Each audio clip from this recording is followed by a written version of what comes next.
Oh, man, I hate Mondays. Nah, man, it's Tuesday. Wait. What day is it? You know what day it is. Tuesday. Brewsday Tuesday. Oh, fuck yeah! It's Brewsday Tuesday time with DreZ and Huck. Okay, no, this opener sucks. A little harder than it looked. It is Brewsday Tuesday, and it is DreZ and Huck from Huck's Beer Buzz in Studio B today. Studio B. Don't you love coming into Studio B, Huck? It means we have company. It does mean we have company. We actually have Mike from Parkway Brewing Company in the hizzy.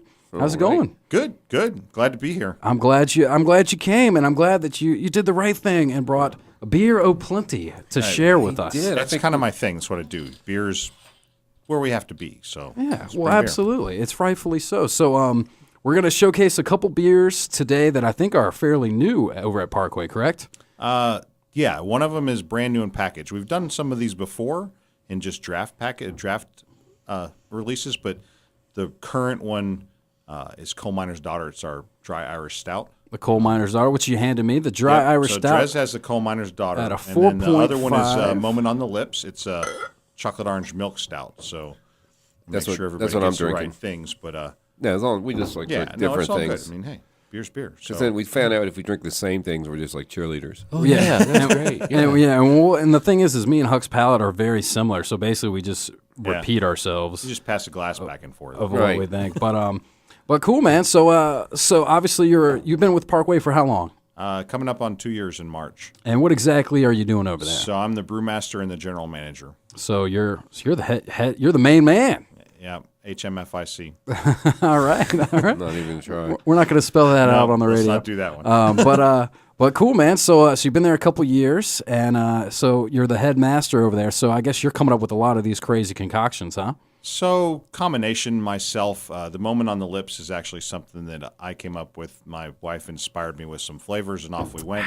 I have a lead brewer and a whole brew team, and they have all input to it too. So you guys keep like a stable of 7 or 8 beers, and then you just add some. Yeah, so Seasonally. year round we do.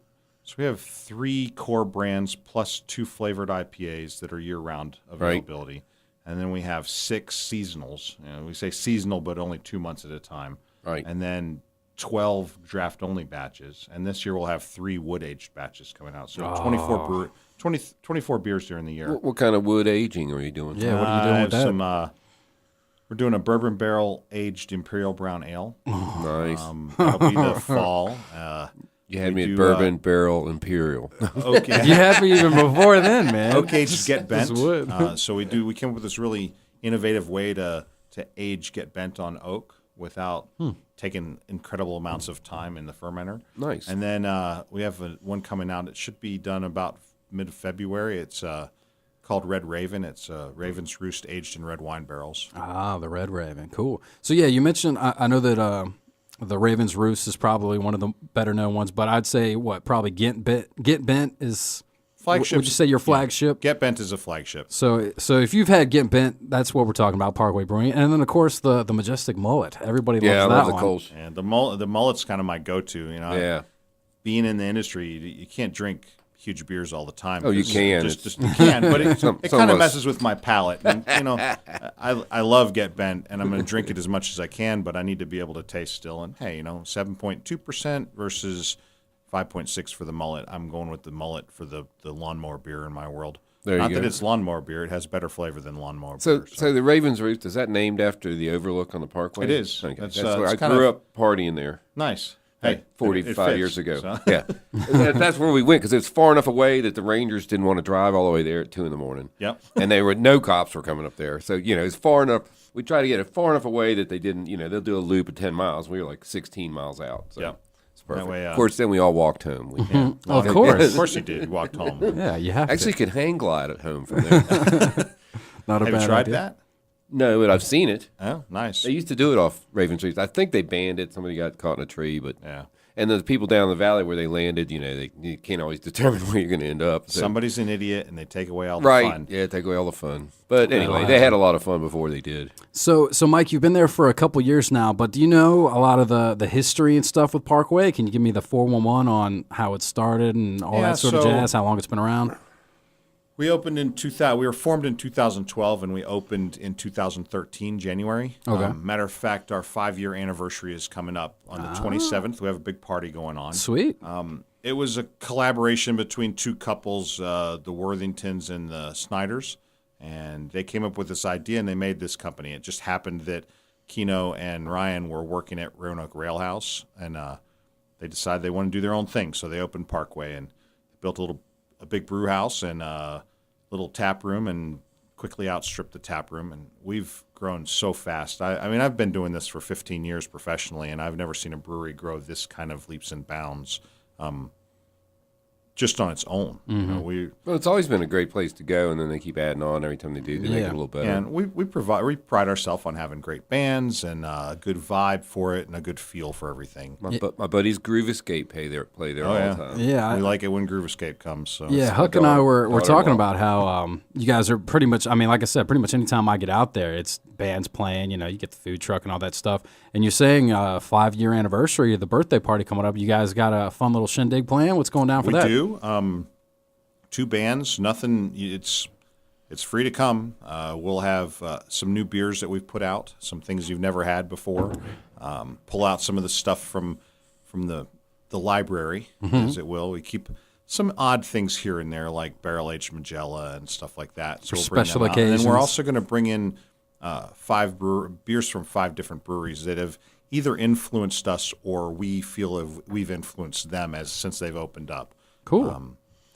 So it's big party. Everybody's invited. Yeah, everybody's invited. And 2 bands. I know one of them is a name I can't remember off the top of my head right now. I've heard of them. They're good. And then the other one, we're still nailing that down. But it'll be, like I said, all day. Come on out. All right. Well, cool. Well, we'll look that up and we'll get some more details about that. But I think for now, man, it might be time to untap these bad boys. Which, by the way, that's how we like to rate our beers that we drink on this show. Untapped is the app. It's free, and it's a great thing. It's a handy thing to have if you are a beer drinker. Mike, you on Untapped? I am on Untapped. Do you know what your handle is? Probably Pro Brewer. Pro Brewer? See, they never know. They never know for sure. They never know. But Huck's Beer Buzz is his. DreZ Drinks is mine. So if you want to friend us, you can look it up. And, you check in beers, you give it a rating and all that good stuff. Huck, what are you feeling over there, man? I'm telling you, this is really smooth. We're not giant fans of stouts. You may not have known that, but it doesn't matter. We'll drink any beer, especially free beer. That's one of my favorites. Exactly. So this thing comes in as a clean Huck session at 7%. Ooh, there you go. And I really like this orange. You picking up the orange? I really like the orange in here. So the thought on that, at Christmas you get those foil wrapped oranges, you whack them. I love them. He got me one. I'd never seen one so before. my wife they're grew great. up with those things. I'd never had one before. She Yeah. got one. Best. I'm like, this is fantastic. So we made a chocolate stout, and we put natural orange in it. And we did it last year. It was wildly popular. This year it was still moving just as well. It's kind of that thing that's Christmas for us. Yeah, I remember drinking it last And year. Lord knows nobody wants a spruce beer. Well, you never know. But I'm going to give it a 4.75. It's good, strong beer, very tasty, nice and smooth. I mean, look at this glass lacing. This Lacing's is nice. good on it. Very nice Well, yeah. beer. So over here with the Coal Miner's Daughter, which is the dry Irish stout, which is now available in bottles, which is really cool. 4.5%, so not quite a Huck session. So that's probably the one thing that I would criticize about this beer. But otherwise, man, like Huck was saying, I'm not a big stout guy, porters and stuff. That's not our thing. But this is not beating you over the head with like, super. Yeah, I mean, like with most stouts, you're getting a little bit of coffee kind of espresso taste or whatever. But it's really, really freaking smooth, man. Like this, I guess it's just sort of that milky smoothness. It's not lingering too long on the tongue for me. It's just going down nice and easy. So let me just check real quick. Give it another taste there, DreZ. See what you can find.